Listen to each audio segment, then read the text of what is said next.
Give it up for my good friend, James O'Neill.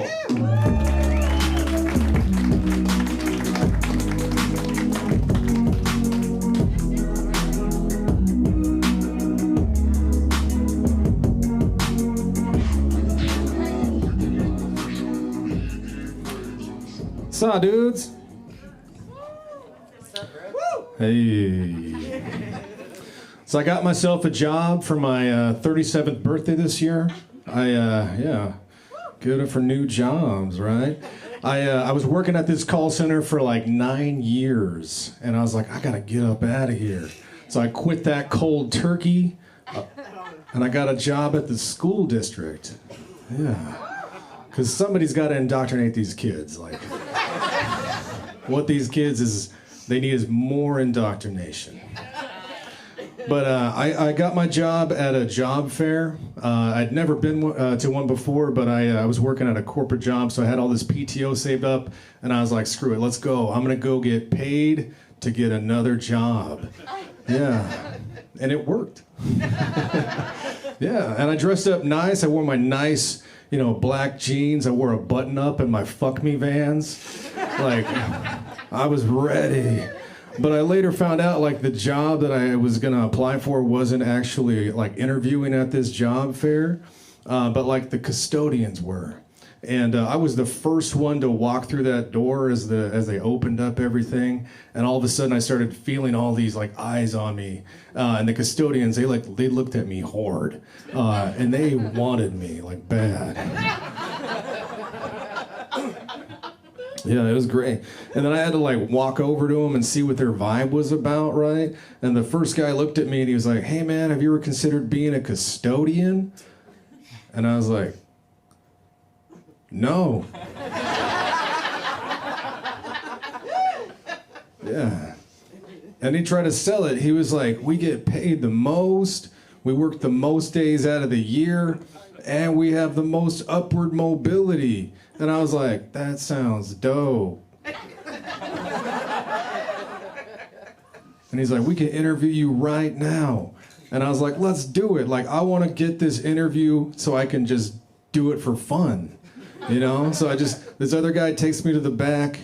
He starts asking me all these like super commonsensical questions. He was like, hey man, like if you saw a spill in the hallway, what would you do? And I didn't even bat an eye. I said I would straight up clean that mess up. I would mop it.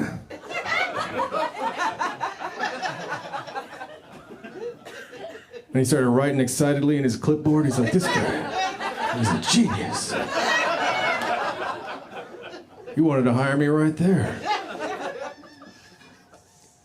Then he tried to sell it extra hard. He's like, we got new technology, man. We got floor buffers that you can ride.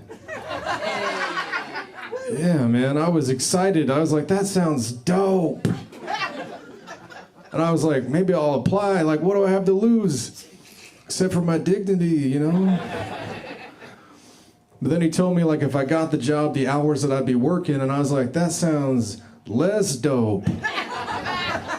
He's like, you'd be working till midnight every night. And I was like, oh man, that's like the opposite of what I want to do. But then I started thinking of all the possibilities. I was like, I could start organizing these like illegal street races with with these floor buffers, And then I could recruit all the other custodians in the district. Like, we could make it a thing.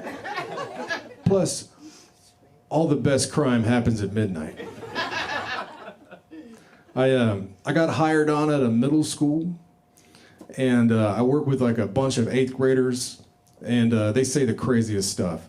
And I do love them. They're a bunch of goofballs. And this one time I was supervising the outside while school was getting released, and this kid walked in front of me, and he said to his friend, like, could you imagine being blind and afraid of the dark? And I hadn't met this kid yet, and I thought he was a genius. And for an 8th grader, that's straight philosophical. I later found out he is the smelly kid.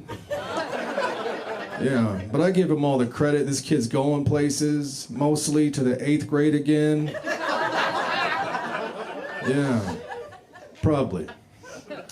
I started coaching wrestling, and on the second day of practice, this kid came up to me, and before he even said like hi or what his name was, he says, "What's your favorite kind of cheese?" Yeah, I didn't even know what to say. I was shook.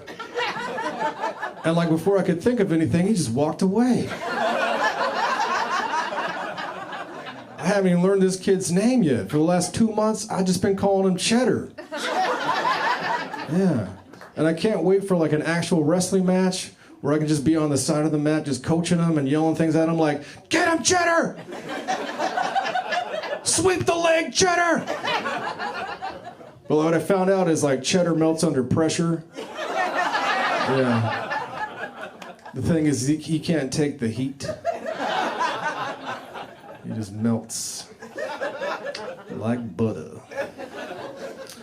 For the interview for the job that I actually got, they asked me, because I applied for special education, and they were like, what in your real life experience makes you feel like you could work with people with special needs? And I took like a second to think about it, and then I was like, well, I have friends that vote Republican. And they're like, this guy is a shoo-in. All right, guys, thank you very much.